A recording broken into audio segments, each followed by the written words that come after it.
East India Company establishes rule in India.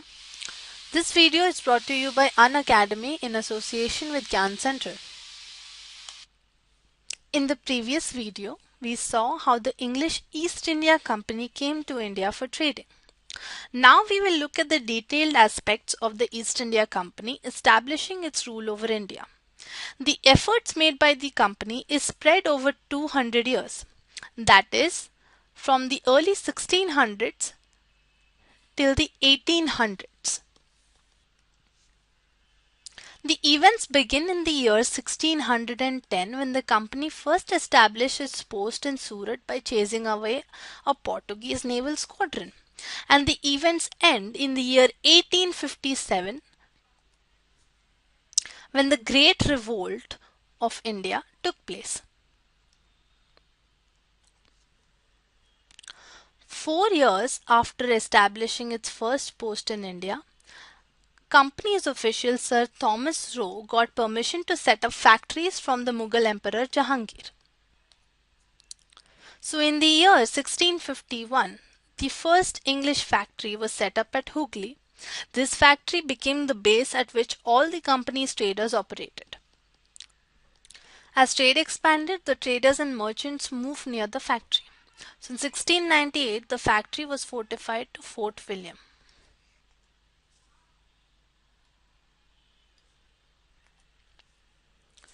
Two years later, even the company officials bribed Mughal officials to give zamindari rights over 3 villages to the company. These 3 villages were Gobindpur, Sutanati and Kalikata, which were later developed into a single area known as Calcutta. This became one of the prime trading centers for the East India Company.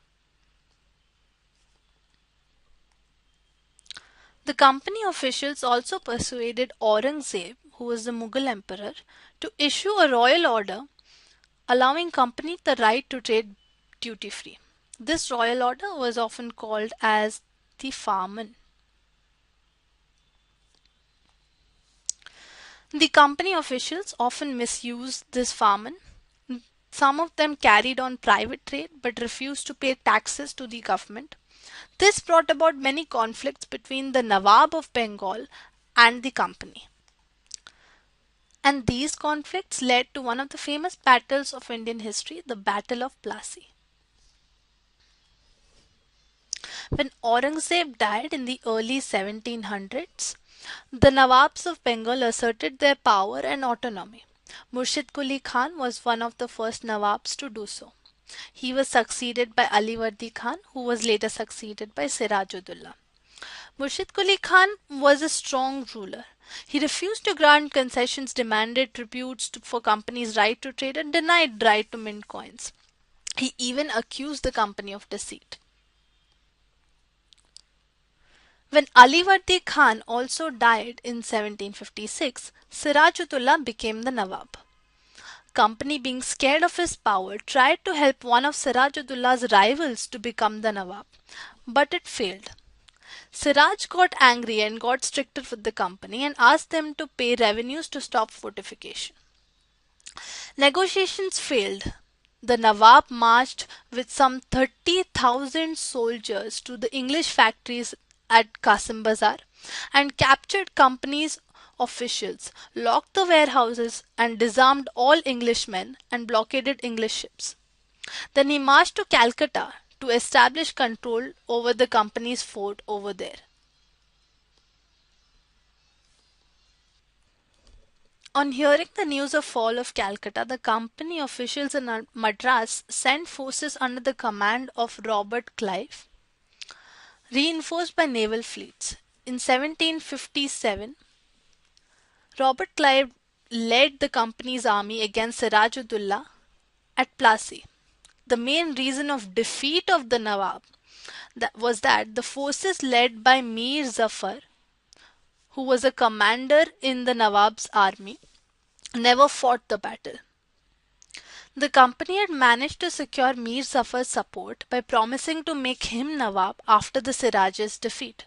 So Mir Zafar was the traitor here. After the Battle of Plassey, Siraj was assassinated and Mir Zafar became the Nawab. But the company didn't want to take over administration so long as the puppet Nawab of the local rulers were willing to grant them privileges. The company discovered that this was rather difficult as puppet Nawabs were not always as helpful. This eventually led to Battle of Buxar. When Mir Zafar started protesting against the company to establish some sort of respect within his kingdom, he was replaced by Mir Qasim.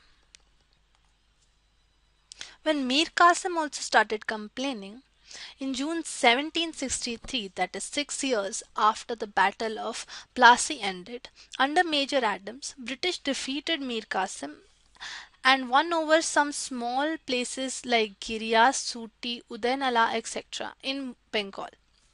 Mir Qasim then fled to Patna to seek help from the Nawab Shauja Abdullah and Emperor Shah Alam II. Three of them formed a confederate, which was later defeated by the British at Buxar on 22nd October 1764, that is 7 years after the Battle of Plassey ended. So Battle of Buxar and Battle of Plassey is within the gap of 7 years. Side by side, the British were not only fighting the regional kingdoms, were also fighting the European powers. In 1760, the Battle of Wandiwash was fought with the French. For 14 years, the British and the French fought for the Carnatic region as French had a rigid territory in Pondicherry. The Battle of Wandiwash established the British supremacy over other European powers in India. The British were led by Major Hector Munro, who led them towards victory. After the Battle of Plassey and Battle of Buxar was fought, in 1765 the Mughal emperors appointed the company as Diwan of the provinces of Bengal. Now this Diwani allowed the company to utilize vast revenue resources of Bengal. The advantage that the company got was that earlier the company used to buy most of the goods in India with gold imported from the British. Now there was no need. They could completely exploit the resources of Bengal to raise their own revenue. The British became greedy. They wanted to lead the life of Nawabs. After the Battle of Plassey, the actual Nawabs were forced to give land and vast sums of money to the officials as gifts. Robert Clive himself was corrupt. Within 23 years of Robert Clive coming to India, he had amassed a huge amount of wealth. He was asked to remove corruption when he was the governor of Bengal himself, but he was himself corrupt. However, this cannot be said for all of the officials of the East India Company. Some of them were just there to make a comfortable sum of money and go back to England and lead a happy life. Hence, in this video, we have covered the first 100 years of the company fighting to seek its rule in India.